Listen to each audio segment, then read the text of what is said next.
It was universally agreed in St. Aldhelms that the day of the summer fete could not have been better chosen. The sun shone with that particular English determination to be pleasant but not ostentatious. The sky was a pale, well-bred blue, and the vicarage lawn spread out like a freshly ironed green tablecloth ready to receive the teapots, raffle prizes, and village gossip. Mrs. Mary Aldacombe, brisk and cream-linened, presided over the jam stall with military efficiency. That she was also the hostess of the day, this being the vicarage, and she the vicar's wife, only added to the air of purposeful benevolence which hung about her like starch. No, the blackberry is, 1 in 6. We must keep some distinction between the fruits, however Christian we're feeling. Across the lawn, the tombola rattled merrily. Children shrieked in pursuit of a highly alarmed spaniel. The St. Aldhelms Ladies' Harmony Choir, minus harmony plus enthusiasm, rendered a wavering but determined Jerusalem. It was all very proper, very English, very much as it ought to be. And then, at precisely 10:45 a.m., Mr. Lionel Rudge announced that he was going to confess to murder. He did not shout it, which would have been vulgar. He said it in a clear, well-modulated voice, quite as if he were ordering another cup of tea. Miss Marple, who had come over from St. Mary Mead at the invitation of an old school friend of her late sister, none other than Mrs. Aldacombe herself, was at that moment seated in a wicker chair near the edge of the lawn, her knitting bag at her feet and a plate with a half-eaten scone on her lap. "I'm going," said Mr. Rudge, "to confess to murder." His remark, made under the striped awning of the tea tent, appeared at first to ripple rather than shatter the atmosphere. A few heads turned. Someone laughed rather too loudly. Mrs. Aldacombe said, "Oh, Mr. Rudge, you mustn't say such dreadful things, not during the fete," in the indulgent voice used for gentlemen who had had more sherry than was strictly prudent before noon. But Mr. Rudge's face was quite pale. He was a man of about 55, with a carefully tended moustache and the slightly florid complexion of one who habitually ate more than he exercised. His tweed suit was of good quality, but a little tight across the middle. His eyes, a mild blue ordinarily employed for discussing roses and cricket, were at that moment fixed and oddly unseeing. "I think," he said, addressing no one and everyone, "that I had better speak to the vicar." He took 2 steps forward and then, in the most inconsiderate manner, dropped his teacup, staggered, and collapsed face first onto the checkered cloth. There was a sharp, collective intake of breath that might almost have been rehearsed. The teapot went over with an air of outrage, spilling brown liquid across the white cloth like an ugly stain spreading through clean linen. "Lionel!" cried a woman in a neat navy suit. Miss Edith Rudge, his unmarried sister. She pushed past a plate of cucumber sandwiches and knelt beside him. "Lionel, get up at once. You're making a spectacle of yourself." But Lionel Rudge did not get up, nor did he move at all, save for a faint, convulsive shudder that ran through his body and then left it quite still. Someone called for a doctor. Someone else suggested that perhaps it was his heart. Mrs. Aldacombe wrung her hands in a fashion that was, Miss Marple thought with a tiny inward nod, almost certainly genuine this time. Miss Marple herself did not move from her chair.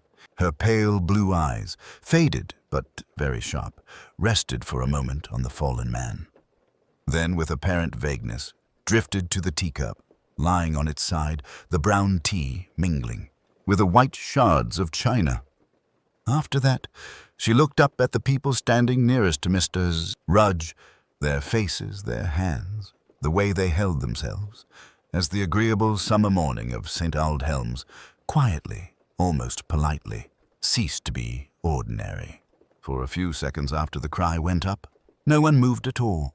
It was as if the bright June morning itself had frozen. The hum of talk, the clink of teacups, even the distant drone of a lawn-mower beyond the vicarage hedge, all arrested by the sight of the figure sprawled on the grass. Then everything happened at once. Chairs scraped. Someone knocked over a cake stand so that fairy cakes went rolling like tiny frosted cannonballs, and Mrs. Price Ridley let out a high, continuous whimper that suggested a kettle reaching the boil. I'm coming, grumbled Dr. Haydock, elbowing his way through the little crowd with rather less ceremony than he used in the surgery waiting room.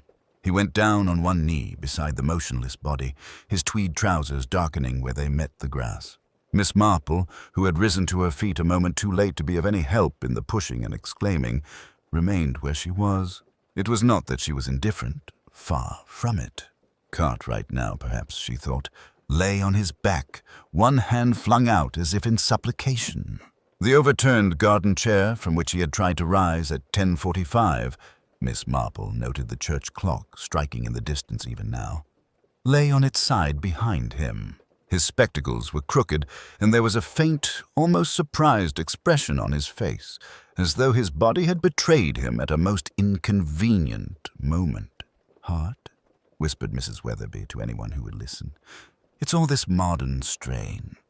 I always said the way he worked choked more like—" "Mamma," said Mr. Clement, the vicar, remembering the man's stumbling announcement. "I have a confession," and the way his hand had gone to his throat. Dr. Haydock straightened, dusting his hands on his jacket in the brusque way of one who dislikes emotional scenes, but meets them competently when they cannot be avoided. "Well?" demanded Mrs. Price Ridley, who considered a doctor's opinion public property. "He's not—" "Yes," said Dr. Haydock shortly. "He's dead." There was a little sigh, almost of satisfaction, from the assembled villagers. Death was dreadful, of course, but at least it was definite. There is nothing so upsetting to the average person as uncertainty. "Poor fellow," said the vicar. "Poor fellow. You don't think—" "I'll have him moved somewhere more suitable," said the doctor, cutting across. "I'll want a word with Inspector Slack in any case. Unexpected. Very unexpected." Miss Marple's blue eyes traveled, apparently vaguely, from the dead man to the tea table. Leonard Cartwright's cup stood there, 3/4 full. No one had yet tidied it away. Mrs. Clement was too much occupied in sending the maid for blankets and shooing back the more morbidly curious of the village girls. A faint ring of a darker brown along the side of the cup suggested it had been set down rather hurriedly. "How very sad," Miss Marple murmured, to no one in particular. "It does happen so, sometimes. I remember old Mr. Pritchard, who kept the ironmongers in Much Benham, was taken just as sudden, though in his case he had only just told his wife that he had never felt better in his life, which, I understand, is a very dangerous case. She watched from under her feathered hat as Mrs. Sims, flustered to the point of tears, began to gather up the used cups and plates, moving quickly and without any particular order. Miss Marple noted, quite without appearing to, whose cups she collected, whose she left, and the one cup at the edge of the table she carefully stepped round as if unconsciously, reluctant to touch it. By the time Inspector Slack arrived, red in the face and annoyed, as he always was when important things occurred without his prior approval, the body to eat had you bites taken into vicarage study indecently covered with a shawl. The guests, rustling with agitation, had broken into clusters like startled starlings, each group given over to its own brand of fervent speculation. "Dropped dead, did he?" asked Slack, with a glance as sharp as a terrier's. "Just when he was about to tell you all something. Well, convenient, that." "It was his heart, surely," said Mrs. Price Ridley with authority. "Dr. Haydock said—" "I said he's dead," retorted the doctor. "I didn't say why. Not yet." Inspector Slack's eyes swept the remaining tea things. "No one is to touch anything on that table," he said loudly. "Not a crumb. Do you hear?" But in her mind, quite detached from the fuss and upset about her, a small clear picture had already begun to form. A man about to confess at 10:45, a half-finished cup of tea, and a maid who instinctively stepped around it. Sarah's hands flew to her mouth. Oh, sir, I didn't think... I only meant... Inspector Slack strode across the lawn like an advancing bull, the villagers parting hastily before him. You only meant what exactly? Where are those cups? In the kitchen, sir. I just put them in the sink. I haven't washed them yet, I swear it. Her eyes darted between Slack and Miss Marple, as though the latter's gentle presence might somehow prove an ally. Miss Marple, following more slowly, noted the way Timothy Fortescue exhaled very quietly when he heard the cups were still unwashed. A small thing, that sigh, but full of relief. Relief over what? They moved in a little procession towards the house. Inspector Slack, brisk and purposeful. Dr. Haydock, frowning with professional concern. Miss Marple, unobtrusive and mild, and behind them a trickling tail of villagers, drawn by that irresistible magnetism which death exerts over the living.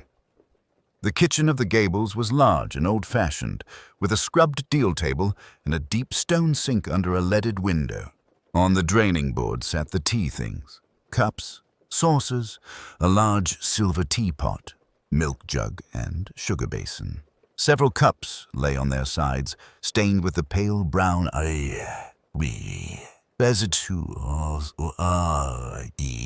tea. One, however, stood upright at the back, apart from the others, as though shy of their company. Have you touched these since the lady collapsed? Slack demanded. No, sir. I brought them in all at once on the big tray, set them there, and then Mrs. Bellington called me back to the garden. I hadn't time. He grunted and stepped forward, examining the cups with surprising delicacy for such a solid man.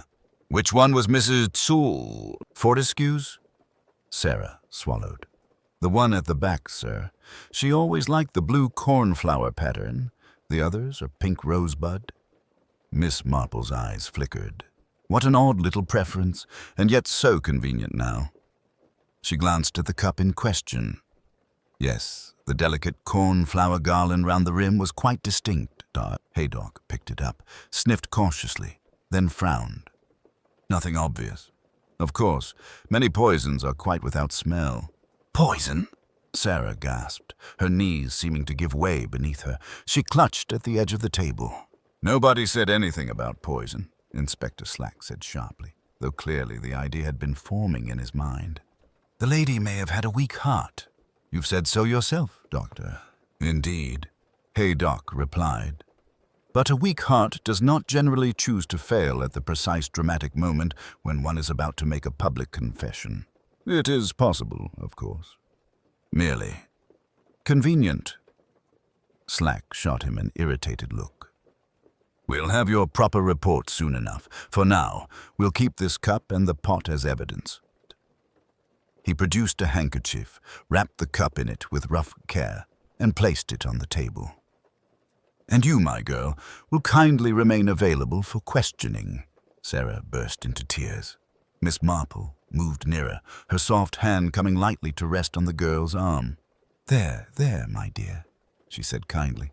No one is accusing you of anything. It's just that in times like these, one must be very sure of every little circumstance, mustn't one? You brought the cups in on the large tray, you say. The heavy oak one? 9, ma'am, Sarah corrected through her tears. Mrs. Bellington had a second cup. She always does, says it steadies her nerves. Miss Marple's head inclined ever so slightly. 9, yes. I thought it must be more than 8. It is surprising what a difference that makes to the weight of a tray. She said it in such an innocent, conversational tone that no one, except perhaps Inspector Slack, noticed the quiet probing underneath. Slack cleared his throat. Right, Miss Marple, if you'd be so good as to return to the garden, I'll want statements from everyone present. For the moment, his eyes returned to Sarah. The fact remains that you handled what may turn out to be vital evidence. You'll come down to the station later and tell us exactly what you did and when. Timothy Fortescue, too, as next of kin. Timothy, standing in the doorway, started slightly at the sound of his name. Of course, Inspector. Anything I can do to help. Miss Marple watched him closely. Anything to help. Such a commonly uttered phrase, and yet, she reflected as she followed the others back along the flagged passageway, sometimes the people most eager to help were those who had the greatest need to direct the course of events. Outside, the murmur of voices rose again, like bees stirred from a hive. The tidy pattern of the autumn fete had been irrevocably disturbed. And somewhere, among these familiar faces and well-known habits, lurked a very modern, very calculating form of wickedness. Inspector Slack let out a long breath through his nose, the sound halfway between resignation and annoyance. "Washed," he repeated. "Of course they were washed. Why wouldn't they be washed? Can't have dirty cups lying about when there's been a death, can we?" Sarah's lower lip trembled. "I didn't think, sir. Honest, I didn't. I just did what I always do. I put 'em straight in the sink and washed 'em.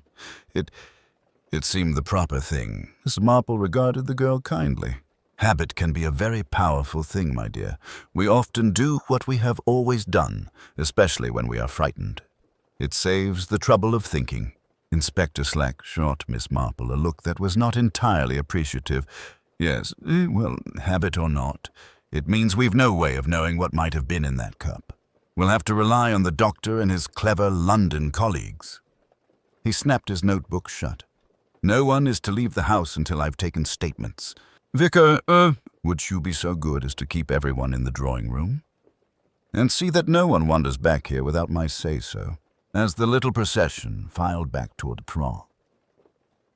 By the front of the house, Miss Marple lingered a moment in the kitchen. Her eyes drifted, apparently idly, to the windowsill where the second sugar bowl sat, half in shadow, its lid placed on at a slightly askew angle. A small thing, but people who put things away carefully rarely left lids crooked. "Such a curious thing," she murmured. Sarah, who had turned back to the sink, glanced over her shoulder. "Beg pardon, ma'am." "Oh, nothing at all, my dear," Miss Marple said, her voice mild. "Only that I should have thought one sugar bowl would be quite enough for most occasions. Two seems rather extravagant, unless there is some special reason." Sarah stared at the bowl as though seeing it for the first time. "Oh, that old thing. It was from the breakfast tray. I must have brought it in and put it down there when Mrs. Fortescue rang for her shawl. I clean forgot to take it back to the pantry." "Indeed," said Miss Marple softly. "And did Mrs. Fortescue take sugar in her morning tea?" "2 lumps, always," Sarah replied automatically. "Said it kept her strength up." "How very sensible of her," Miss Marple murmured, though her eyes had grown thoughtful. In the drawing room, the air was thick with the suppressed excitement of tragedy. The villagers perched on the edges of chintz-covered chairs and hard little footstools, their faces carefully arranged into expressions of concern that did not quite conceal their curiosity. Mrs. Bellington had positioned herself nearest the door, like a terrier awaiting a rabbit, while the vicar's wife sat with folded hands, her lips moving in what might have been prayer, or perhaps in mentally composing a suitably comforting letter to someone important. Timothy stood by the fireplace, one elbow resting on the mantelpiece in a pose that might have been nonchalant in other circumstances. Now it seemed faintly theatrical. He started slightly when Miss Marple entered, then masked it with a thin smile. Miss Marple, a dreadful business, is it not? The inspector seems determined to make a mystery where there is none. My aunt was not a young woman." "No, indeed," agreed Miss Marple pleasantly, taking a modest seat near the potted fern. And yet she was about to make such a very dramatic announcement. One does not usually confess to simple carelessness with one's health, does one? Timothy's fingers tightened around his cigarette case. "Old ladies like to feel important. My aunt enjoyed theatricals." "Yes," Miss Marple said gently, "I dare say she did." She watched the faint sheen of perspiration at his temple, the quick, sharp glance he darted toward Mrs. Bellington, who was whispering furiously with Mrs. Price Ridley. "But some performances," she added almost to herself, "have a rather higher ticket price than others." At that moment, Inspector Slack entered, his notebook at the ready, and an expression that suggested he would quite enjoy presenting the bill. Miss Marple's gaze followed the vicar's fleeting glance to the coal scuttle with polite curiosity, as if she had merely been admiring the pattern on its brass rim. It was a habit of hers never to seem as interested as she truly was. Life had taught her that people spoke more freely when they believed themselves unobserved. "Parish matters can weigh heavily on the mind," she said gently. "I remember poor Mr. Pritchard in St. Tite, Mary Mead, who lost sleep for weeks over 3 shillings and 4pence that refused to reconcile. It is quite extraordinary how little sums have a way of growing in one's thoughts, don't you find?" The Reverend Clement cleared his throat. "Yes. Well, I don't believe this is the time, Miss Marple. A good woman has just passed from this world." "Indeed," Miss Marple agreed softly, and just after announcing that she could not live with what she had done. One must assume she referred to some matter that seemed very grave to her indeed. Inspector Slack reappeared in the doorway then, his notebook filled with crabbed writing and his expression set in lines of professional satisfaction.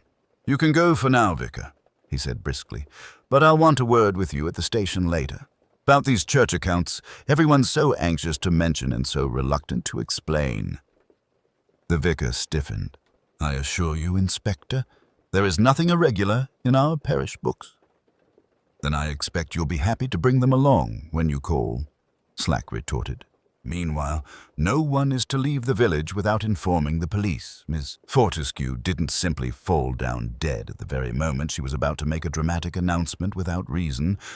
I don't believe in that sort of coincidence." He turned to Miss Marple with a mixture of respect and irritation.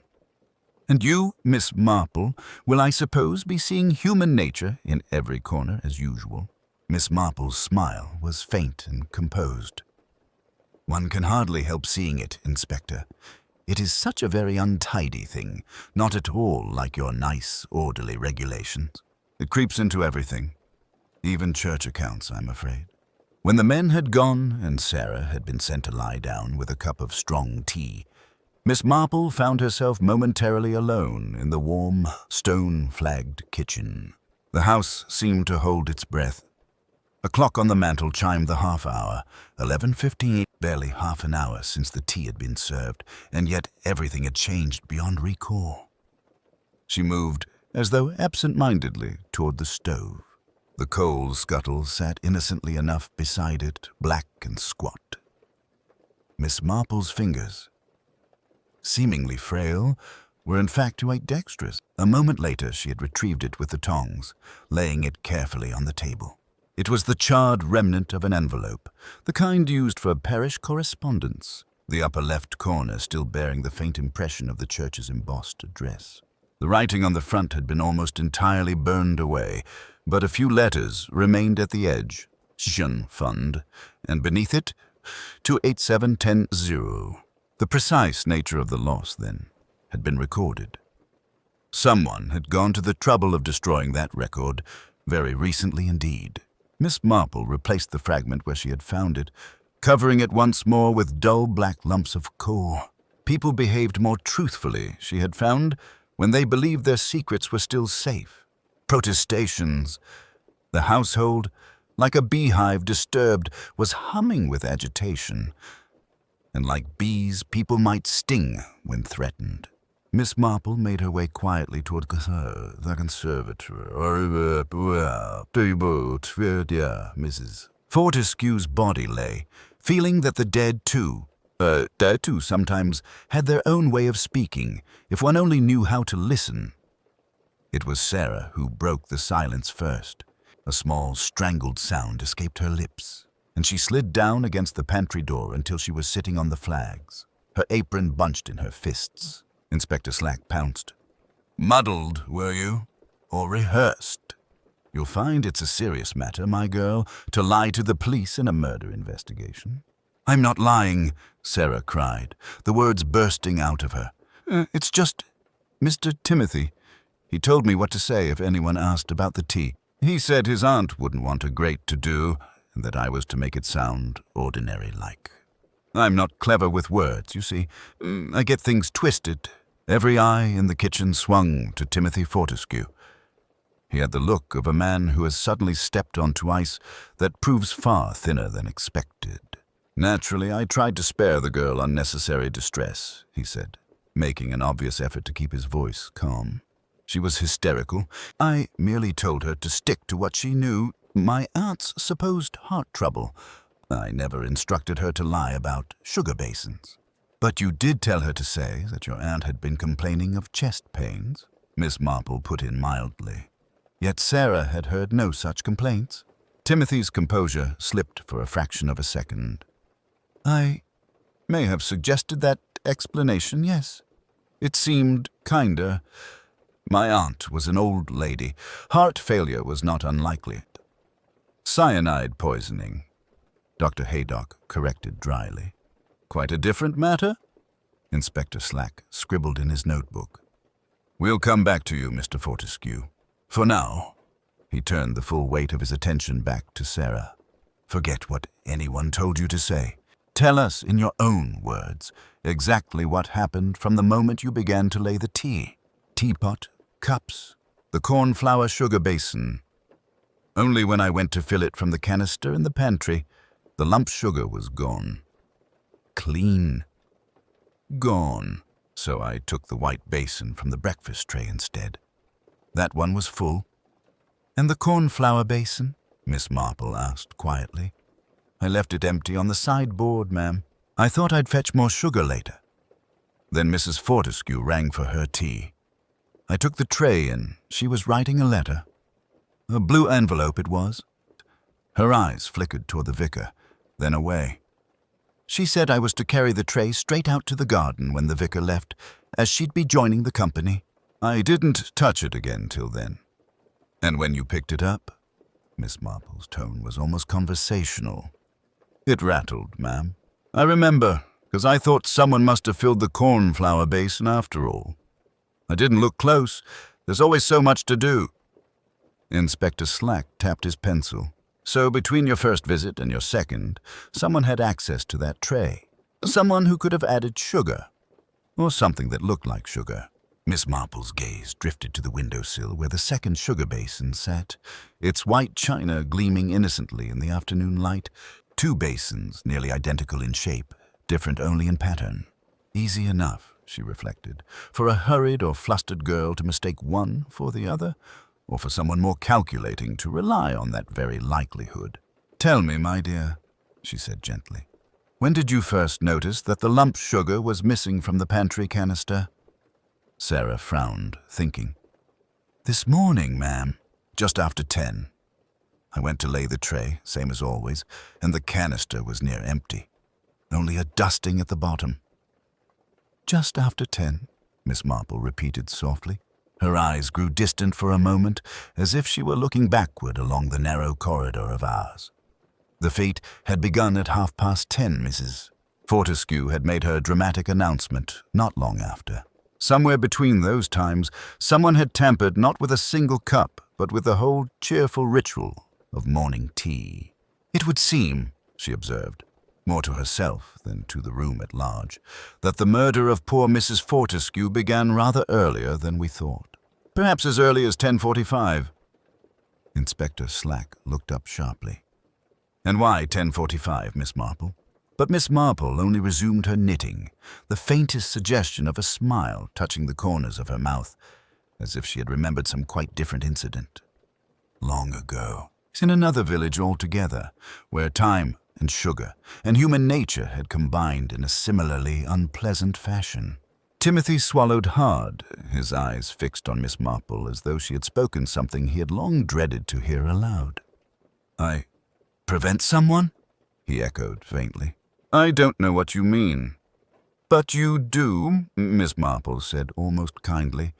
"And really, my dear young man, it would be so much wiser to tell the truth now. Lies are very much like darning wool. Once you begin using the wrong color, every subsequent stitch shows." Inspector Slack gave an impatient sniff. "This isn't a sewing circle, Miss Marple. We're dealing with a man who had motive, opportunity, and access to cyanide. Well, Fortescue, but not to add anything, to take something away. The room drew in its breath as one. Timothy looked from face to face with a kind of desperate defiance. 2 nights ago, I overheard my aunt in the study. She was speaking to someone about the church money, and she said she knew now it hadn't been a mistake at all, but wickedness. I couldn't hear the other voice clearly, only that it was angry and rather frightened. Then Aunt Henrietta said very distinctly, "If you won't confess yourself, I'll do it for you tomorrow at 10:45 in front of everyone." 10:45, murmured Miss Marple, half to herself, as though the time were a small but important stitch in some larger pattern. Timothy went on, words tumbling faster now. I didn't know who she meant, but I knew what she was capable of when she felt righteous. This morning, while she was dressing, I went into the study to try and reason with her. Her desk was open. There was a little brown bottle in the drawer, half hidden under some papers. Potassium cyanide, properly labeled from the chemist. She used tiny amounts for killing wasps in the conservatory. Why? And you just happened to go rummaging in that drawer? Inspector Slack asked skeptically. I was looking for the bank statement she said she'd found about the missing funds. His gaze flickered toward the vicar, then away. When I saw the bottle, some awful thought came to me. Aunt had been very dramatic lately. Or offer it to whoever she believed guilty. Miss Marple inclined her head slightly. So you removed the poison. I meant to. I unscrewed the cap. Then I heard Sarah on the stairs with the breakfast tray. I panicked. I couldn't stand there holding a bottle of cyanide when she came in. Miss Marple's fingers moved thoughtfully over her knitting. Did it, though? Sarah, my dear, you said Mrs. Fortescue always took 2 lumps of sugar? Yes, ma'am. Before Slack could reply, the back door should it burst. Oops, thought is mamma date. Constable Reeve stood there, flushed and panting. Sir, you'd best come at once. Someone's broken into Miss...